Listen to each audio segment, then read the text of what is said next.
Saludos y bienvenidos a este programa de entrevistas en el que cada semana analizamos la actualidad con un grupo municipal distinto. Hoy con la portavoz del grupo municipal de Vox, Aurora Rodil. Gracias por acompañarnos. No, gracias a ustedes por invitarnos siempre. Aunque no sé si deberíamos de invitar a este programa de entrevistas a su compañero Samuel Ruiz, quien parece que en los últimos meses está cogiendo más peso dentro del partido. No, bueno, vamos a ver. Samuel siempre tuvo peso en el partido. Siempre fue mi mano derecha cuando estaba en la oposición y ahora sigue siéndolo.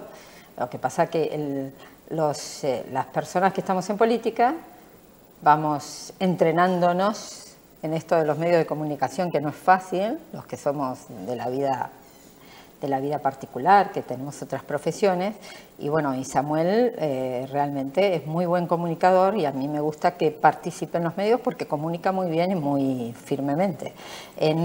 Mire, en nuestro partido no hay líderes. El único líder es Santiago Abascal. O sea, usted no se considera líder del grupo municipal de Vox. No, vamos a ver, yo soy la portavoz, pero somos todos militantes. Lo que pasa es que cada uno tiene su rol. Yo soy la portavoz, él es el portavoz adjunto, tenemos otro concejal, ojalá después tengamos muchos más. Pero nuestra forma de trabajar nosotros somos muy verticales, la línea del partido la seguimos a rajatabla todos, y luego mi forma de trabajar toda la vida fue en equipo, y me gusta trabajar en equipo, y que cada don que tiene cada uno sea cada vez más resaltado. Eso uno lo hace con los hijos. Los hijos, uno tiene un don, otro tiene otro. Entonces, ¿qué ha cambiado en los últimos meses? Porque no solamente que lo veamos con más presencia en los medios de comunicación, aquí por ejemplo en la tertulia de Teleelch, sino su participación en el Pleno o incluso tomando decisiones. ¿Fue Samuel Ruiz quien decidió que Vox no acudiera al pregón del pasado mes de agosto? No. Las decisiones siempre las tomamos los tres. ¿Usted estaba de acuerdo con no acudir al pregón? Yo estaba de acuerdo en no acudir al pregón. Estaba de acuerdo, pero no. ¿Y por qué no lo expresó antes? ¿Por qué lo conocimos por Samuel el mismo día? Bueno, porque tenemos personalidades distintas y además que yo no estaba focalizada en el personaje. O sea, a mí me parece Vaquerizo una persona súper entrañable y divertida cuando uno lo escucha en la televisión. No tengo ninguna cuestión con el personaje en sí. Lo que pasa es que nosotros creemos y no nos equivocamos, que por la personalidad de Vaquerizo no lo iba a tomar como en serio. Y ser pregonero de Elche es un honor.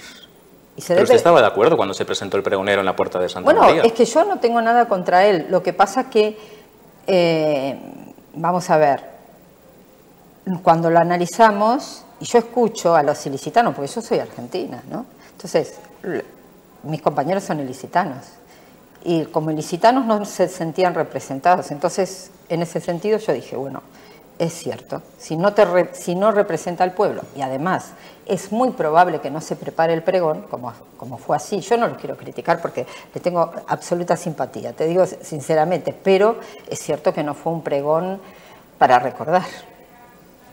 ¿Aceptó las disculpas del alcalde cuando en este programa le pidió disculpas por no haber consultado quién era el pregonero? Vamos a ver, yo marco mucho las cosas esenciales y las cosas circunstanciales. Me parece que esta es una cuestión circunstancial y no tengo que perdonarlo. Bueno, vamos a hablar de nuevo de su compañero Samuel Ruiz. En el pleno de este pasado lunes habló de una situación del exalcalde Carlos González haciendo referencia al municipio de La Algueña.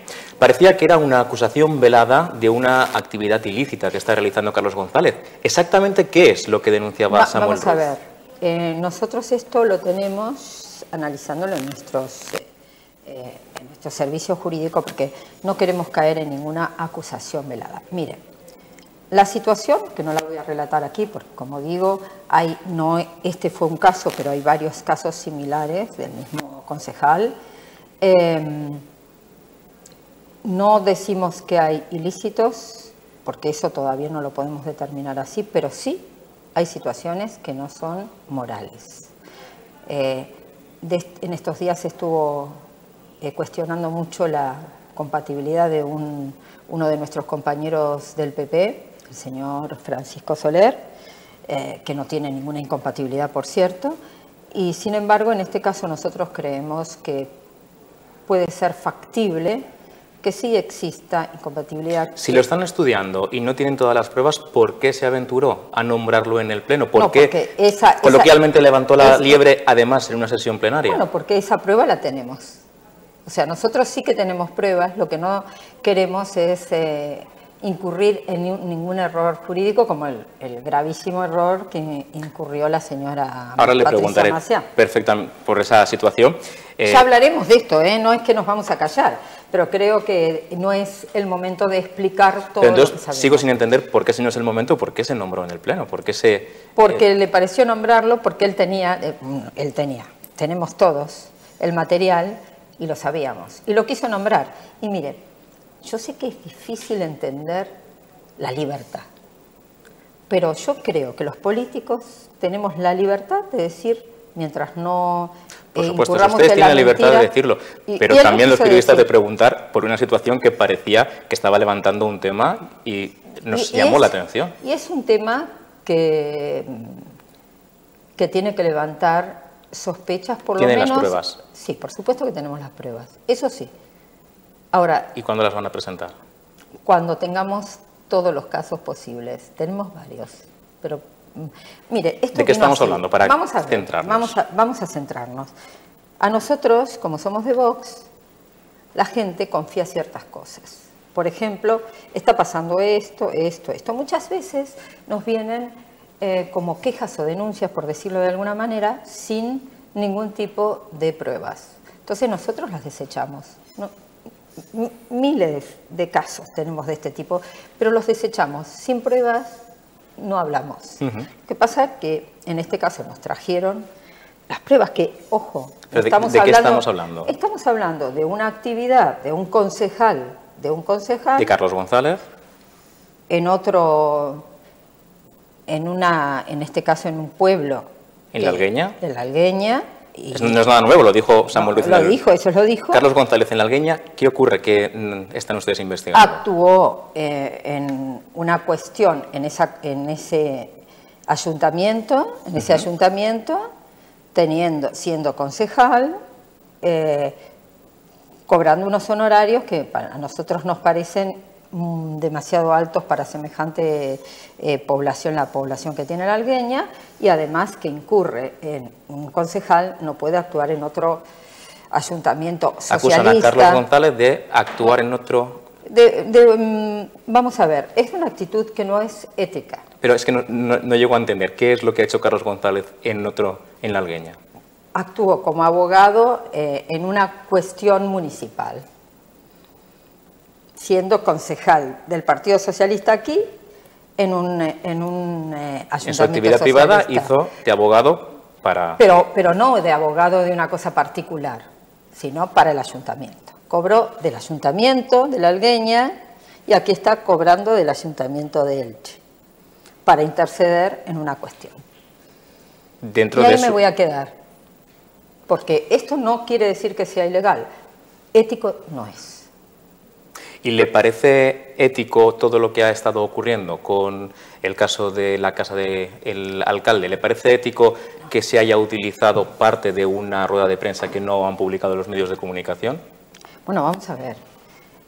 La rueda de prensa, cuando ustedes hacen una rueda de prensa, pueden publicar, a veces publican nada más un extracto, no el que quisiéramos nosotros a veces, el que ustedes consideren adecuado porque tienen la libertad de hacerlo. Faltaría más. Estamos en un país libre, entonces ustedes de una rueda de prensa, a veces de 20 minutos, publican una frase, quizá no la mejor que tenemos y la que nos hace quedar mejor, pero que las reglas del juego son así, nosotros no decimos nada. Pero sí es cierto que uno tiene, cuando hace una rueda de prensa pública, todos ustedes saben lo que decimos, por lo tanto pueden hacer uso de esa información.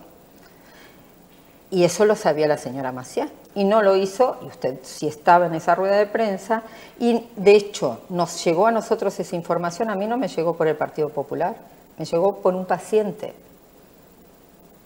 que seguramente es amigo de un periodista o de lo que sea. Yo no le voy a preguntar quién es el mensajero, pero a mí me llegó.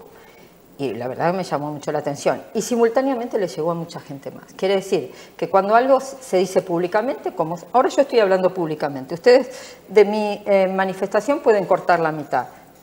Pero si lo digo públicamente... No será el caso, lo digo por los espectadores, publicamos íntegramente la entrevista. No, por favor, quiero decir, si no pueden pasar los 20 minutos, pasan 5, perfecto. Pero usted ya sabe lo que yo dije. Entonces, yo tuve la intención de decirlo y lo dije. ¿Me entiende? Y ahora vamos ya al caso. No solamente a quien señala el caso, en este caso a Patricia Maciá, que dijo en rueda de prensa la dirección del alcalde, sino lo que estaba denunciando en ese momento, que era la rápida tramitación de la licencia de renovación de la casa de campo. Siendo una media, como hemos visto en los diferentes informes, de 8 meses, ¿le convencen las explicaciones de Pablo Ruz de por qué su licencia se tramitó en 2 meses? Bueno, mire, nosotros somos un grupo muy riguroso con la moral política. Entonces, no estaríamos un minuto en el gobierno si sospecháramos que el alcalde cometió un ilícito o una incorrección ética política. Por supuesto que como socios de gobierno a nosotros nos mostró todos los papeles, pero quiero corregir una cuestión al socialismo, que se quejaron que no hacíamos una mesa, que querían todos los papeles. Vamos a ver. Una mesa no, una comisión de investigación. Bueno, una comisión de investigación, nada menos como sospechando de una culpabilidad. Mire, los concejales podemos ir a todas las concejalías a buscar todos los papeles que querramos. Está dentro de nuestras competencias para la fiscalización del poder. Eso es una función que la oposición, tanto es así, le digo que mi compañero Juan Antonio Alberdi tenía así de papeles. Se iba, ustedes lo saben. Nos acordamos perfectamente cómo le gustaba fiscalizar. Y no hay ninguna imposibilidad de que accedan a ningún papel. O sea que no pueden decir que no tenían los papeles. Si no quisieron hacer el trabajo... Usted ha visto los papeles y le convence las explicaciones del alcalde. Sí. Entonces, ¿por qué no permite que esté esa comisión de investigación? Porque vamos a ver. Usted los ha visto, ¿por qué no permite que lo vea también la oposición? Pero la oposición lo puede ir, va y lo ve.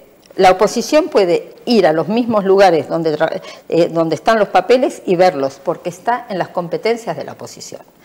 Lo que ellos quieren hacer es un circo mediático donde hace un acusado.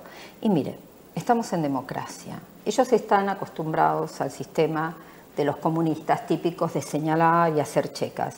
Pero en un sistema democrático, si uno cree que hay un delito, va, busca los papeles, como debemos hacer todos los concejales, trabajar, buscar las pruebas e irse al juzgado. Porque la señora Patricia Maciá no acusó al alcalde de que alguien le hizo las cositas más rápido. Yo estaba en otra cadena, en una tertulia, cuando ella dejó caer que era coacción de funcionarios públicos. Y la coacción de funcionarios públicos es muy grave. Por eso yo le dije al alcalde en el pleno que tenía que limpiar también nuestros nombres, porque yo no quiero ser cómplice de alguien que coacciona a un funcionario público. Estoy segura que Pablo Ruz, y usted seguramente también lo estará, que no hizo eso. Pero, como la señora lo acusó, él debe también limpiar su nombre. ¿Y cómo lo puedo hacer? ¿Cómo lo puedo hacer? ¿Esa comisión de investigación era un buen escenario para que limpiase el nombre? No, porque mire, él explicó en el pleno sucintamente, porque ya le digo, todos los papeles los pueden tener ellos. Es más, si uno va a largarse a decir una cosa así, deberían tener todos los papeles antes. Y no decir, uy, el alcalde lo consiguió en 2 meses, uy, debió hacer trampa y decir cualquier cosa. Porque mire, a mí no me preocupa... Pero a usted le preocupa, usando la misma palabra que está utilizando, la imagen que se está dando a los ciudadanos de la media es de 8 meses y el alcalde lo consiguió en 2. Pero eso también es una falacia de unos partidos de la oposición que han perdido el romance con la gente y que están alejados de la gente. La gente, cuando vas por la calle, tanto a Vox, que ustedes saben que las encuestas se está subiendo notablemente, como al señor alcalde, nos apoyan completamente. Hay un apoyo de la población, y eso se puede ver. Nosotros estamos en todos lados. La oposición decidió alejarse de la gente, estar encerrados en sus grupos y amargados, tristes, hacen una política de ver debajo de nuestras camas, encima de nuestras camas, y no nos acusan de más cosas porque no encuentran, simplemente. Entonces, creo que ellos digan en el Pleno, es que ya la gente no confía en ustedes. Es mentira. Es mentira. ¿Y la gente es tonta? No, la gente es inteligente. La gente confía en nosotros porque va a nuestras concejalías, a cada concejalía que forma parte del gobierno y ve que se los escucha, que se hacen cosas. Vamos por la calle y hablamos con la gente tiene acceso directo a nosotros. Yo trabajo, ¿no? Y trabajo de noche. Es que le tengo que interrumpir porque no, interrúmpame. Me gustaría volver a insistirle. Si ustedes confían plenamente en las explicaciones del alcalde, ¿por qué en la Junta de Portavoces del viernes anterior al Pleno no firmaron que ya estaba todo aclarado? No, porque estaba mal redactado. Nosotros somos muy estrictos. Entonces sí que les convence. Por supuesto, lo que pasa que yo no soy juez y yo no voy a avalar en un Pleno una redacción que no era adecuada. De hecho, el alcalde se dio cuenta que la redacción no era adecuada y la cambió. Eso no es que estábamos contra el alcalde, sino normalmente nosotros tenemos una ética, ¿no? Lo que se habla en la Junta de Portavoces es entre la Junta de Portavoces. Lo que pasa es que el Partido Socialista pretende que en la Junta de Portavoces nosotros no tengamos identidad propia. Nosotros tenemos identidad propia. El alcalde ni nadie del Partido Popular nos dice, yo voy a decir esto en la Junta de Portavoces, pongámonos de acuerdo. Nosotros vamos como grupo municipal y somos muy estrictos en la redacción de cada cuestión. Y en este caso no nos gustaba la redacción y se cambió la redacción, nada más. Dentro de esas relaciones dentro del gobierno, entre Vox y el Partido Popular, hemos visto un cambio significativo. Me gustaría que me lo explicara. En el Pleno Municipal usted ha cambiado de escaño, ha cambiado de asiento. Sí, Está ahora más cerca de Pablo Ruz. No. ¿Qué significa? No, estoy más cerca no de Pablo Ruz. Yo me fui más cerca de mi gente. Los tenía muy lejos. Y además, le voy a decir una cosa. ¿Por qué no estaba ahí desde el principio? Porque yo les pedí, por favor, que me pusieran del otro lado y me dijeron que no, por protocolo tenía que estar ahí, que es al revés, no tengo que estar donde estoy ahora. Mire, yo estoy a la derecha hasta en la cama. Yo siempre estoy del lado de la derecha, pero más allá, ahí tengo más contacto porque nosotros en el Pleno hablamos entre nosotros y estaba muy lejos. A mí me toca estar en la mesa. Yo entiendo que me toca estar en la mesa porque soy, no sé qué teniente alcalde y me toca estar ahí, ¿no? Pero estoy más cómoda ahí. Y además, debo decir que hay 3 personas del Partido Socialista que no hablan nunca, que no participan en mociones, que nada, pero se dedican a denostar en forma personal mientras uno dice una moción, una idea. Se burlan claramente de mi acento argentino, que es de mi identidad. Yo nací, me crié, tuve hijos, me casé en Argentina, vine a los 39 años. Y se burlan de mi acento argentino. Después, todos los demás son xenófobos. Entonces, es muy difícil estar en un lugar donde uno participa mucho, porque a mí me toca participar en el Pleno. Me dijera quiénes son. Bueno, los que están ahí atrás, los 3 que están atrás al lado mío, todo el tiempo, pero todo el tiempo, diciendo cosas que son ofensivas para mi identidad, a veces, uy, mira, se equivocó en esa palabra, cosas así. Yo decía, no puede ser esto. De hecho, ustedes verán en el Pleno, cuando estaba allí, en el otro lado, que yo a veces me paraba y los miraba, porque cuando se pasaban demasiado. Usted acaba de decir la palabra racista, que le acusan de racista. Precisamente en los últimos meses, en las últimas semanas, se ha hablado mucho dentro del equipo de gobierno de la situación de la acogida de los menores no acompañados. Sí. ¿Siguen manteniendo que Elche no debe de abrir las puertas a estos menores? Vamos a ver. Los que llaman menas y que la izquierda, en forma torticera, a veces le dicen nuestros niños, que no son niños, que son muchachos, en todo caso de 17 años, pero según las fuentes policiales y también los tutores que los tienen en los institutos donde van, creen que son de mayor edad. De hecho, en Aragón, cuando le hicieron las pruebas, casi todos eran mayores de 25 años. Pero estos hombres bien hechos, como decimos en Argentina, con pelos en el pecho y en las piernas, por no usar otras terminologías, no son menores.